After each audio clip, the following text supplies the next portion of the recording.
오늘 우리는 마음의 아픔에 대해서 하나님의 말씀 가운데 함께 나누려고 합니다. 비슷한 주제로 제가 지난 설교분을 찾아보니까 2020년에 이 마음의 아픔에 대한 말씀들을 나누었었습니다. 코로나로 인한 문제로 인하여서 그 문제가 한창 커져갈 때 이 말씀들을 나누었습니다.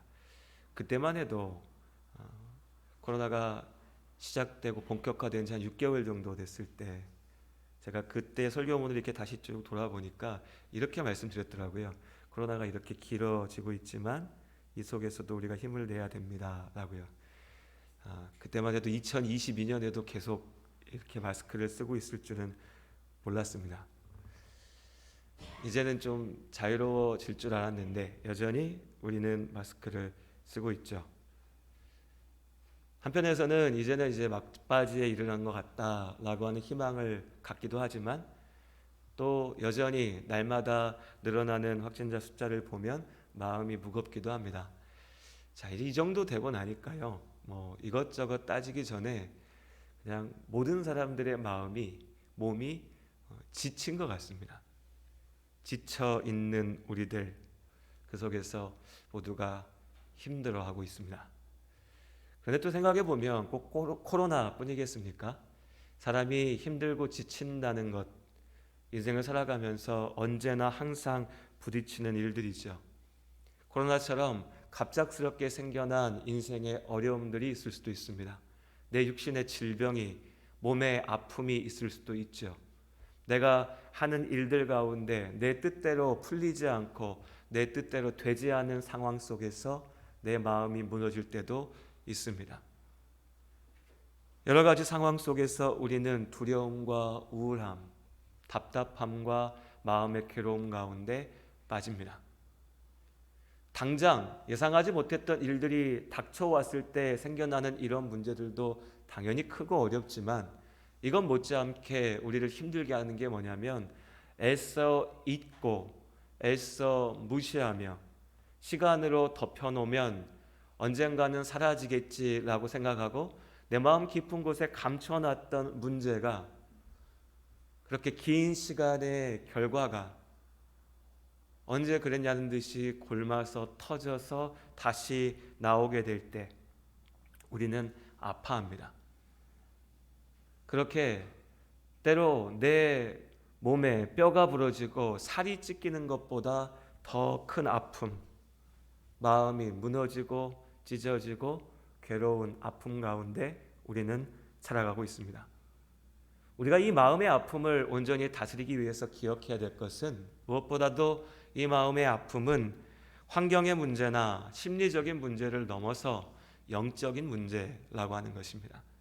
하나님께서 사람을 창조하셨고 사람은 하나님과 함께함으로 그 온전한 은혜를, 온전한 기쁨을, 온전한 생명을 누릴 수가 있습니다. 그러니 하나님과 함께하지 않을 때 사람은 그 자체로 불완전한 거고 부족한 거고 부서져 있는 겁니다.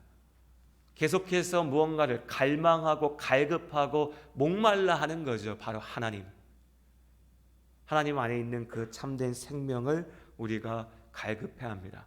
죄로 인하여 하나님과 함께하지 못할 때 우리는 영적인 결핍 상태에 있는 겁니다. 그 영적인 결핍을 다른 것들로 채우려고 하죠. 인생의 다른 목표들, 목적들, 나를 만족해 하고 나를 기쁘게 만드는 어떤 것을 내가 세워놓고 그 안에 만족을 누리려고 합니다. 그래서 어쩌면 젊은 시절에는 하나님 앞에 온전히 나아가기가 더 어려울지도 모릅니다. 그때는 그것만 보이거든요. 젊을 때는 내가 온 마음을 쏟아서 사랑할 수 있는 사람이 있으면 그 사랑만 있으면 다 되는 것 같습니다. 내가 지금 꿈꾸고 있는 어떤 목표만 이루면 그것을 이루기 위해서 매달리고 그것을 이루고 나면 그 성취감으로 내 삶이 다 채워지는 것 같습니다. 그런데 시간이 좀 지나고 인생을 좀 살다 보면 알게 되죠. 그것으로 되지 않는다는 걸요. 저 사람만 내 옆에 있으면 다 될 것 같다라고 생각했지만 사람이 내 마음을 채워주지 못합니다. 저 일만 이루어지면 될 것 같다라고 하지만 안 되죠. 자식만 잘 키우면, 저 아이만 내 사랑 안에 있으면 내 삶은 의미가 있다라고 위안을 갖지만 어느새 그 아이들이 장성하여 자라고 나면 그 또한 아무것도 아님을 알게 됩니다. 그렇게 우리는 결국 다시 우리 문제, 우리의 본질적인 그 아픔 가운데 서게 됩니다. 하나님이 아니면 안 된다는 것이요. 하나님의 자리를 다른 것들로 채워봐야 결국 내 영혼이 쇠하여지고 병들게 된다는 것이요. 그 아픔, 그 마음의 아픔, 답답함과 괴로움 속에 우리가 서 있습니다. 예수를 믿는다는 것, 하나님을 믿고 하나님 안에 산다라고 하는 것은 이러한 우리의 삶 속에 내 마음의 아픔을 이겨내고 견디어내는데 분명히 큰 힘이 됩니다. 세상의 사람들이 우리 많이 듣는 얘기 그거 아닙니까? 아이고 이러고 사느니 뭐하러 사나? 세상엔 낙이 없다, 기쁨이 없다, 즐거움이 없다 라고 세상 사람들이 말할 때 예수를 믿는 우리는 그래도 내가 하나님 앞에 있으니 용기를 냅니다. 내가 하나님 앞에 있으니 살 수 있습니다 라고 다짐하고 스스로를 격려하면서 버틸 수 있습니다. 그러니 분명히 믿음이라고 하는 것은 우리가 이 마음의 아픔과 어려움들을 이겨내는데 도움이 됩니다. 그런데 더 큰 문제가 생기는 건 뭐냐면 이제 우리가 하나님을 부르며 하나님의 이름 안에 견디어내는 이 견딤의 시간이 마침내 무너져 버릴 때, 그러니까 우리가 믿음 없는 자들보다 이 영적인 인내력이라고 할까요? 영적인 힘이 더 강할 수 있으나 그 힘조차 무너질 때, 내가 하나님을 붙잡고 끝끝내 견디었으나 그 힘마저 무너져 내릴 때에 그때 우리는 오히려 세상 사람들이 경험하지 못할 깊은 어둠 속에 영적인 침체 가운데 빠지게 되는 겁니다. 하나님마저 나를 버리셨구나. 내가 지금까지 주님 안에서 용기를 내봤는데 이것도 안 되구나. 이 영적 침체의 밑바닥에 빠질 때에 그야말로 내 인생의 송두리째 부정당하는 것 같은 아픔 가운데 괴로워하게 됩니다. 그럼 이 아픔 속에 우리는 어떻게 해야 될 것인가? 그 시작은 내가 아프다는 것을 인정하는 겁니다. 여러분, 몸이 아프면 어떻게 하십니까? 병원 가야죠. 병원 가기 위해서는요, 내 몸이 아프다는 것을 먼저 인정해야 됩니다. 아프니까, 문제가 있으니까 병원 가죠. 마음도 마찬가지 아니겠습니까? 우리의 영적인 상태도 마찬가지죠. 내가 지금 무언가 문제가 있구나. 내가 아프구나. 내가 온전하게 서 있지 못하구나 라고 하는 것을 인정해야 되는 겁니다. 그런데 예수 믿는다고 하는 우리가 이것을 더 인정하지 않으려고 합니다. 인정하기 어렵죠. 내가 하나님 믿는 사람인데, 내가 예수 안에 사는데, 내가 교회 안에 직분자인데 누군가를 만나서 내 마음이 무너집니다. 내 삶이 무너집니다. 내가 하나님 앞에 온전하게 서지 못합니다 라고 하는 말을 한다는 게 참 어렵습니다. 그래서 그냥 버텨요. 믿음 안에서 견디는 게 아니라 이미 고장날 대로 고장났고 무너질 대로 무너졌는데 그냥 가만히 있는 겁니다. 괜찮은 척, 아무렇지 않은 척, 그냥 지나가면 되는 것처럼. 그렇게 하다가 이제 마침내는 도저히 회복하지 못할 지경에 돼서 그냥 포기해버리는 거죠. 인정해야 됩니다. 나에게 아픔이 있다는 걸요. 우리 모두의 문제 아닙니까? 이 자리에 계신 모든 분들이 세상 가운데 나 혼자 버려졌다. 나를 도우리가 아무도 없다. 내 인생이 너무나 괴롭고 고되다. 심지어는 하나님마저도 나와 함께하지 않으신다 라고 하는 아픔, 괴로움 가운데 서보신 적들이 있을 겁니다. 어쩌면 지금 이 순간에도 그런 분들도 계시겠죠. 강단 위에 서서 우리가 이렇게 힘들 땐 이렇게 하면 됩니다 라고 말하고 있는 목사도, 저도 참 많은 때 하나님이 나와 함께하지 않으신가? 나를 버리셨나? 내 인생은 왜 이렇게 아픈가? 괴로워했던 순간들 참 많이 있습니다. 우리가 이것을 인정하는 것부터 시작해야 됩니다. 내 스스로에게, 하나님 앞에. 부끄러울 게 뭐가 있겠습니까? 우리 모두가 그런걸요. 나의 문제가 아닙니다. 우리 모두의 문제입니다. 오늘 시편 142편 4절의 말씀 우리 같이 한번 읽어보겠습니다. 함께 읽겠습니다. 오른쪽을 살펴보소서. 나를 아는 이도 없고 나의 피난처도 없고 내 영혼을 돌보는 이도 없나이다. 우리가 좀 담담하게 차분하게 이 말씀을 읽었지만 이렇게 고백하는 다윗의 목소리는 어땠을까요? 조금 더 처절했을 것 같습니다. 조금 더 치열했을 것 같아요.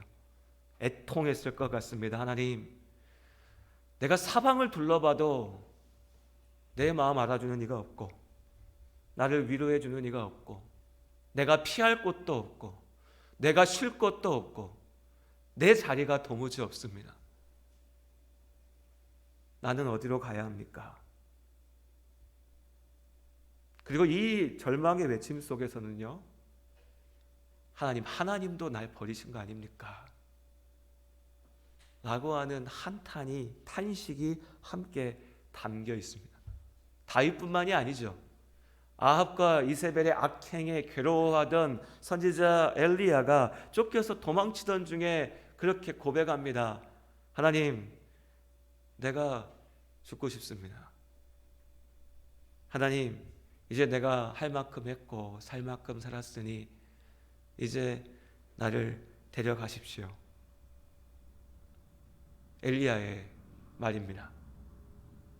믿음의 사람들, 믿음의 영웅들, 대단한 믿음을 가진 사람들이라고 얘기하면 우린 자꾸 뭔가 우리와 다를 것 같다라고 착각합니다. 그런데 여러분, 사람은 다 똑같습니다. 목사가 강단 위에 서서 하나님의 은혜를 얘기하고 믿음을 얘기하고 의로운 삶을 얘기하면 목사는 뭔가 달라 보이고 저 사람은 뭔가 그래도 하나님 앞에 더 가까이 가 있어 보이는 것처럼 생각하실 수도 있습니다. 그런데 똑같습니다. 똑같이 고민하고 똑같이 괴로워하고 똑같이 아파하고요. 때로 똑같이 절망합니다. 다윗도 엘리야도 그랬습니다. 예수님의 제자들도 그랬죠. 주의 이름을 붙잡고 하나님 앞에 살아간다는 모든 사람들이 우리가 부딪히는 그 똑같은 영적인 침체, 마음의 아픔 가운데 부딪힙니다. 어두운 늪에 빠진 것 같은 두려움과 답답함이 있습니다. 말 그대로 지쳐서 내 몸에 힘이 빠지고 도무지 아무것도 할 수 없는 무기력감에 사로잡힙니다. 왜 나의 삶은 이렇게 힘든가? 괴로워하죠. 예배에 참석해서 하나님 앞에 선다라고 말하고 고개 숙여 기도하지만 하나님이 희미하게 느껴지고 하나님으로부터 끊어진 것 같습니다. 하나님으로부터 버려진 것 같습니다. 그래서 더 괴롭죠. 그 어두움의 때에, 그렇게 내 마음이 완전히 주저앉아 괴로운 때에 우리가 있습니다. 내가 있습니다. 그걸 인정하는 겁니다. 그리고 어떻게 해야 될까요? 그리고 그 어두움의 때에 내 시선을 들어 하나님을 바라보아야 됩니다. 내 안에 함께 하시는 그 하나님을 보는 겁니다. 쉬운 일은 아니죠. 말 그대로 절망에 빠져서 주저앉아 있는데 하나님이 봐집니까? 여러분 어떠신가요? 또 다 경험한 거 아닙니까? 그때 그렇게 쉽게 주님 이렇게 바라봐 주십니까? 저는 안 되더라고요. 그게 쉬워서 그렇게 어려워하지 마시고요. 하나님 보시면 됩니다. 이렇게 말씀드리는 거 아닙니다. 안 되더라고요. 안 되죠. 지금 나의 괴로움이, 지금 나를 힘들게 하는 이 문제가, 나의 고통이, 사람 마음이라는 게 참 그렇잖아요. 처음엔 아무렇지도 않았는데 한번 어려움이 생기면 그걸 곱씹고 그럼 다시 그 어려움이 더 큰 어려움을 만들고 그렇게 나를 끌어당기고 붙잡아서 그 마음과 그 감정과 그 생각에 사로잡히다 보면 어느새 내가 완전히 그 아픔 속에 빠지게 됩니다. 그 속에서 늪과 같은 그 고통 속에서 고개를 든다는 거, 그거 참 어렵습니다. 말로는 멋지죠. 하나님을 바라보라. 그런데 이게 진짜 어렵습니다. 내 마음을 더 보게 되고 내 감정이 더 중요하게 되고 내 눈앞에 있는 상황과 아픔이 더 시급하게 느껴지거든요. 그래서 자꾸 나를 봅니다. 나를, 내 속을 들여다보려고 하고 내 마음을 보려고 하고 나의 상황을 보려고 하고 스스로 나를 보면서 슬퍼하고 스스로 나를 보며 연민과 동정에 빠져서 괴로워합니다. 그런데 그때 정말 내가 살기 위해서는요, 하나님을 봐야 됩니다. 하나님을. 내 안에서 답을 찾으려 할 때 그렇게 내 감정과 상태에만 집중하다 보면 헤어날 수 없는 늪으로 계속 들어가게 됩니다. 그때 너무나 어렵고 힘들지만 괴롭지만 고개를 들어서 하나님을 봐야 됩니다. 그렇다고 하나님 보고 그래, 하나님은 저기 계시지, 그러니까 내가 하나님 앞에 잘 서야지, 하나님은 저렇게 위대하신데 나는 왜 이 모양일까, 이거밖에 안 될까, 왜 나는 이렇게 부족할까, 모자랄까 자책하면서 탓하면서 그렇게 스스로를 정죄하라고 말씀드리는 게 아닙니다. 그저 보는 겁니다. 예수 믿는다고 하는 사람들이, 특히나 교회에 오래 다녔다고 하는 사람들이 쉽게 빠지는 함정이 이겁니다. 하나님 앞에 나아갈 때 그조차도 솔직하지 못해요. 그 하나님 앞에서도 자꾸 나를 보려고 합니다.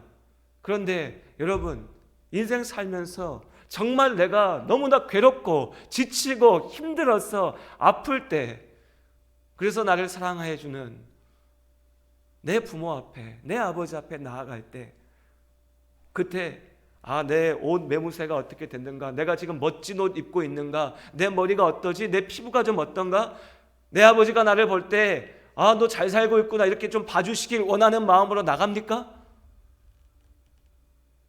그건 아니지 않습니까? 어린아이가 학교 다녀온다고 밖에 나갔다가 걸려 넘어져서 다치고 상하고 아파여서 돌아올 때, 아빠 엄마 앞에 올 때 그래도 내가 나갔다 왔으니까 멋진 모양으로 괜찮은 것처럼 서야지 라고 합니까? 아니잖아요.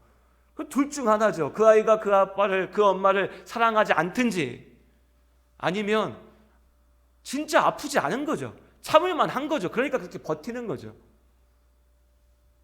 진짜 아프면, 진짜 괴로우면 그냥 울면서 달려가는 거죠.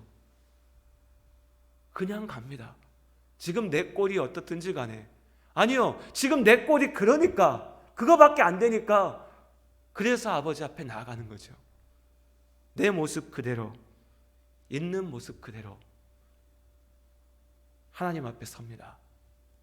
그리고 하나님을 봅니다. 모자라면 모자란 대로요, 죄악되면 죄악된 대로 그냥 주님을 바라봅니다. 그럼 그때 하나님께서 보게 하십니다. 정말 나의 아픔이, 이 모든 문제가 나의 죄악 때문이라면, 내가 하나님 앞에 온전하지 못함 때문이라면, 내가 주님 앞에 나아가 하나님을 볼 때 하나님께서 나로 하여금 그 문제를 보게 하실 겁니다. 그래서 그 문제, 그 죄악을 고치게 하시죠. 또 많은 때에 우리 인생의 문제가 나의 죄악, 나의 문제가 아닐 때가 많이 있습니다. 있지도 않는 죄 찾기 위해서 애쓰지 마십시오. 왜 자꾸 이상한 소리 듣고 오셔가지고 이건 내가 언젠가 저질렀던 죄 때문에 나에게 이제 돌아오는 거야, 업보야. 그거 아니지 않습니까? 이 세상의 구조적인 죄악 때문에, 아담과 하와 이래로 인류의 우리 안에 있는 그 뿌리 깊은 죄로 인하여서 내가 나의 잘못 때문이 아니라 누군가의 죄악으로 인해서 고통받을 수 있는 겁니다. 그냥 나아가면, 그냥 하나님 바라보면 하나님 나를 보시고 나를 안아주시고 위로해 주십니다.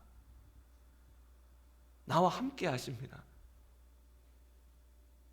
내가 있는 모습 그대로 나아가지 못하기 때문에, 내가 여전히 하나님 앞에 멋지게 서볼까, 의롭게 서볼까 스스로 착각하고 있기 때문에, 하나님은 나에게 그걸 말씀하지 않으신데, 여러분 아들 키워보신 분들 아시죠? 저도 키우니까 아들들은 아무튼 별 도움이 안 됩니다. 집 밖에만 나갔다 오면, 특히 엄마들이 더 그것 때문에 힘들어하신 것 같아요. 엄마가 집 밖에 내보낼 때는 그래도 멀쩡한 모습으로 깔끔한 옷 입혀서 잘 보여서 내보내는데, 집에 들어올 때는요, 저도 그랬던 것 같긴 해요. 그 모습으로 돌아올 때가 없죠. 옷은 어디가 찢어지고 상하고 엉망인 모습으로 돌아옵니다. 답답하죠. 혼도 내죠. 화도 내죠. 그런데 내 아이가 어디선가 문제가 생겨서 다쳐서 울면서 들어올 때, 그 엄마가, 아빠가 그 모습 봅니까? 안 봐요. 그냥 안아주죠. 그냥 품어주죠. 우리가 하나님 앞에 나아갈 때 하나님께서 우리를 그렇게 안아주실 줄로 믿습니다. 그 하나님을 기억하시길 바랍니다. 예수 안에서 우리 성도님들이 기억하고 만나고 알고 있는 그 하나님이 무언가 내 흠을 잡아서 무섭게 혼내는 그런 하나님이 아니시라는 것을 기억하셨으면 좋겠습니다. 내가 아플 때 나아가 하나님 나 좀 고쳐주세요. 내 마음이 무너질 때 하나님 내가 너무나 외롭고 괴롭습니다. 인생에 문제가 닥쳤을 때 하나님 내 뜻대로 안 되는 이 문제 좀 해결해 주세요 라고 부르짖을 때 하나님이 야, 너 왜 그런 기도 제목도 아닌 것 갖고 와서 기도하냐? 야, 너 왜 그런 말도 안 되는 것 갖고 기도하냐? 라고 우리를 질책하지 않으신다고요. 우리가 주님 앞에 나아가서 무릎 꿇고 그저 있는 모습 그대로 엎드릴 때, 하나님 바라볼 때 하나님께서도 있는 모습 그대로의 나를 보시고 나를 안아주십니다. 그렇기에 우리가 절망 속에 하나님을 볼 때, 그때 비로소 기도할 수 있는 겁니다. 오늘 1절부터 3절까지 말씀 우리 같이 한 목소리로 읽겠습니다. 내가 소리내어 여호와께 부르짖으며 소리내어 여호와께 간구하는도다. 내가 내 원통함을 그의 앞에 토로하며 내 우환을 그의 앞에 진술하는도다. 내 영이 내 속에서 상할 때에도 주께서 내 길을 아셨나이다. 내가 가는 길에 그들이 나를 잡으려고 올무를 숨겼나이다. 다윗은 하나님을 바라봤습니다. 그래서 하나님께 부르짖었습니다. 물론 그 부르짖음 가운데 쉽게 답을 찾지 못했기 때문에 절망도 했습니다. 하나님, 도무지 나를 지켜주는 자가 없습니다. 나와 함께하는 자가 없습니다. 하나님도 나와 함께하지 않으시는 것 같습니다. 그러나 그 깊은 어둠 속에서도 다윗은 하나님을 보았습니다. 그리고 기도했지요. 그리고 부르짖었습니다. 그리고 마침내 그가 온전히 하나님을 볼 때 하나님께서 그와 함께 하십니다. 5절에 여호와여 내가 주께 부르짖어 말하기를 주는 나의 피난처시요 살아있는 사람들의 땅에서 나의 분깃이시라 하였나이다. 그렇게 다윗이 하나님을 붙잡았습니다. 여러분, 기도할 때 어떻게 기도하십니까? 특별히 절망 가운데, 아픔 속에, 영적인 침체 가운데, 마음의 아픔 가운데 기도할 때 어떻게 기도하십니까? 그럴 때 사실 가장 먼저 나오는 말은 그거예요. 기도가 안 돼요 라는 겁니다. 그렇지 않으세요? 내 마음이 참 괴롭고 힘들 때 기도가 안 돼요, 기도도 안 나와요, 기도할 힘도 없습니다 라고 말합니다. 그렇습니다. 정말 그렇죠. 우리가 다 알고 있는 사실입니다. 그런데 그때 우리가 나아가야 될 길도, 그런데 역시 마찬가지로 우리가 알고 있습니다. 그저 기도하는 겁니다. 다시 한번 하나님 앞에 나아가는 겁니다. 목사님, 그런 당연한 얘기 뭐하러 합니까? 그런 답답한 말을 뭐하러 합니까? 그 기도가 안 돼서 내가 이렇게 괴로운 건데. 그래요, 안 돼요. 저도 알죠. 저 또한 그걸 경험해 봤고 지금도 경험해 가며 살고 있으니까요. 그런데 그 속에서 또한 그저 기도합니다. 하나님 앞에 나아가고 하나님을 바라봅니다. 내 몸이 아플 때, 누군가가 아파서 힘들어할 때 우리 제일 먼저 하는 게 뭡니까? 그래도 잘 먹어야지. 우리 그 얘기 하지 않습니까? 그래도 잘 드셔야죠. 그래도 뭔가 먹어야 살죠. 힘내야죠. 다 알지 않습니까? 마찬가지 아닙니까? 진짜 문제는 내 영이 하나님 앞에 무너져 있는 겁니다. 그럼 그 내 영을 살려야죠. 어떻게 해요? 하나님 앞에 나아가야죠. 하나님을 바라봐야죠. 그리고 하나님께 기도해야죠. 기도되지 않죠. 그래도 기도합니다. 말씀이 귀에 들어오지 않죠. 그래도 듣습니다. 살기 위해서. 내 생명이 하나님 앞에 있기 때문에 그 하나님을 붙잡으며 다시 한번 기도하고 다시 한번 말씀 앞에 귀를 기울이고 그렇게 내 아버지 앞에 엎드립니다. 매달립니다. 그렇게 하나님 앞에 나아갈 때 그 매달림의 시간들이 하루 이틀 지나갈 때 어느 순간 내가 하나님 앞에 살아나고 있음을 보게 됩니다. 하나님께서 나를 살리십니다. 다윗의 노래처럼 우리도 나의 부르짖음을 들으시는 하나님 의지하게 됩니다. 시편의 말씀들을 한번 쭉 읽어보십시오. 오늘 시편 142편을 예배가 끝나고 주일 오후에도 한번 읽어보십시오. 절망 가운데 나도 하나님 앞에 나아가 붙들었던 하나님의 이름을 부르짖었던 다윗의 고백이 어느 순간 바뀌어 갑니다. 하나님 날 버리신 거 아닙니까? 그래도 주님을 붙잡습니다. 주님을 찬양합니다. 하나님 앞에 나아갑니다. 그렇게 나와 함께 하신 하나님을 찬양하며 감사합니다. 그렇게 우리가 주님 앞에 설 때 다윗의 하나님께서 나의 하나님이 되시고 나를 살리시고 인도하실 것을 믿습니다. 그리고 여러분, 그렇게 하나님을 바라보고 난 이후에 잠시나마 내 마음에 여유가 생겼고 조금이라도 나에게 힘이 생겼다면 그때 옆을 한번 바라보십시오. 내가 혼자라고, 버려졌다고, 나에게 아무도 없다고, 내가 의지할 자리가 없다라고 절망 가운데 외치지만 이제 하나님을 바라보고 그 조그만 힘이 생겨서 옆을 볼 때 내 옆에 나를 사랑하는 이들이 있습니다.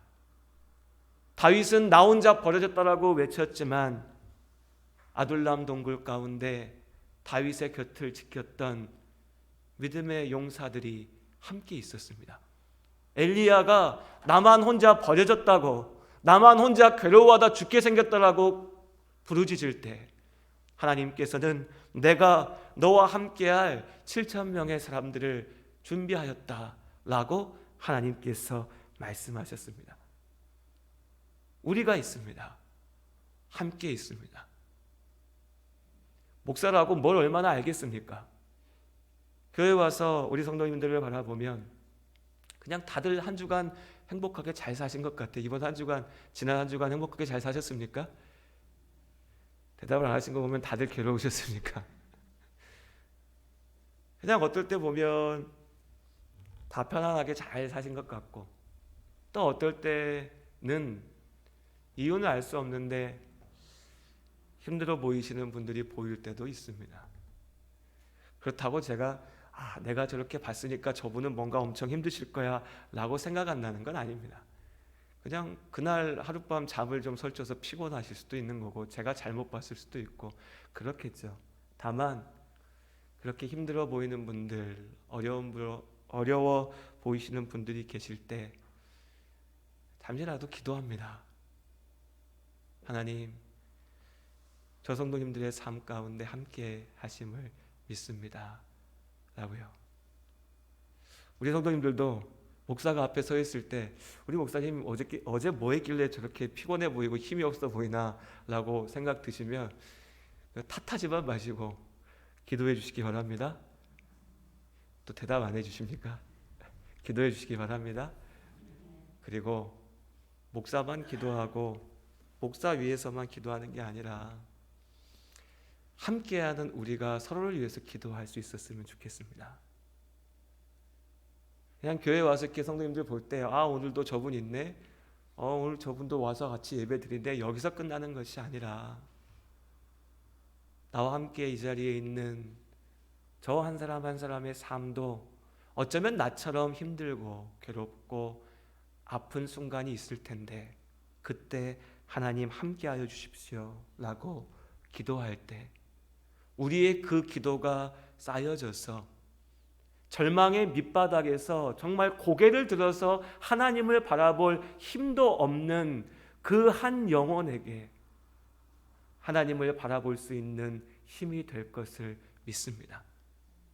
그리고 또한 옆을 볼 때요, 내가 있어야 할, 내가 일해야 할 하나님께서 나를 부르시고 세우신 자리를 보게 됩니다.